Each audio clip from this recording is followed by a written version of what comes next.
उसमें मतलब इतने ज़्यादा कॉन्फ्लिक्ट्स ना हो कि आपसे काम ही नहीं हो रहा।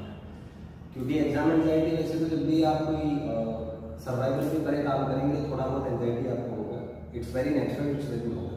बट अगर आप अपना काम कर पा रहे हैं तो it's not a matter of concern. लेकिन जब एंजाइटी इतना बड़ा हो जाए कि आपसे काम तो हो ही ना पाए, साथ ही वो आप में इतनी नेगेटिविटी इंड्यूस करते कि आपका किसी भी काम में मन लगना बंद हो जाए, आपका इंटरेस्ट खत्म हो जाए, नींद आना बंद हो जाए, खाना आपकी जो फूड हैबिट है वो चेंज हो जाए और डाइजेशन में प्रॉब्लम होने लगे, तो ये सब चीज़ें हैं। इसका मतलब एंजाइटी में आप फंस चुके हैं और उससे बाहर निकलना बहुत ज़रूरी है।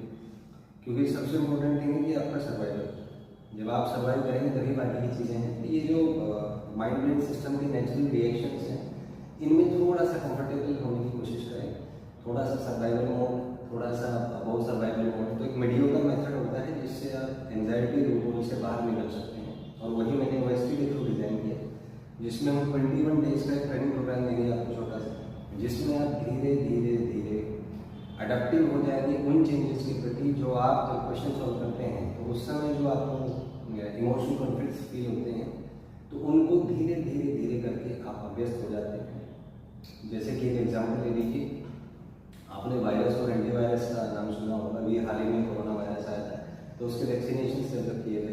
तो अगर आपसे पूछे एंटीवायरस में क्या है, तो एंटीवायरस में वायरस ही होता है, लेकिन बहुत ही स्मॉल अमाउंट में होता है।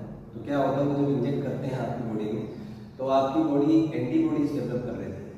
वो जो वायरस है उसके अगेंस्ट कैसे फंक्शनिंग होगी, तो वो एंटीबॉडीज आप में ऑलरेडी डेवलप होते हैं। आपका system, mind brain system as a whole अगर बात करें, वो ये सीख लेते हैं कि भविष्य में अगर उस वायरस ने अटैक किया तो उसका एंटीबॉडी आपके अंदर पड़ा हुआ है, वो सॉफ्टवेयर पड़ा हुआ है, तो वो वायरस जो भी काम करेगा उसका उल्टा काम एंटीवायरस करेगा, तो उसको डोमिनेट कर देगा। This is how antivirus works in the very same, on the very same basis. OST इस तरीके से डिजाइन किया गया कि जो एक्चुअल में जब आप क्वेश्चन सॉल्व करते हैं तो जो उसमें इमोशनल इश्यूज आपको होते हैं, जो इमोशनल कॉन्फ्लिक्ट्स आपको होते हैं, it's just like reaction of a virus, it's just like the impact of a virus.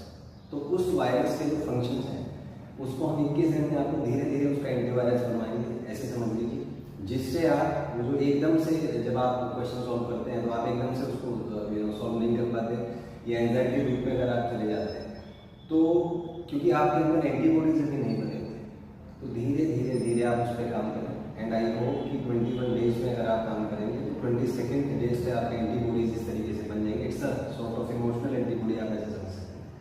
और आप फिर जब आप क्वेश्चन सॉल्व करेंगे तो सहजता से इजीली बिना किसी एंजाइटी रूप में जाए आप क्वेश्चंस पे काम कर पाएंगे, अच्छा रिजल्ट आ पाएंगे और एक बेहतर भविष्य बना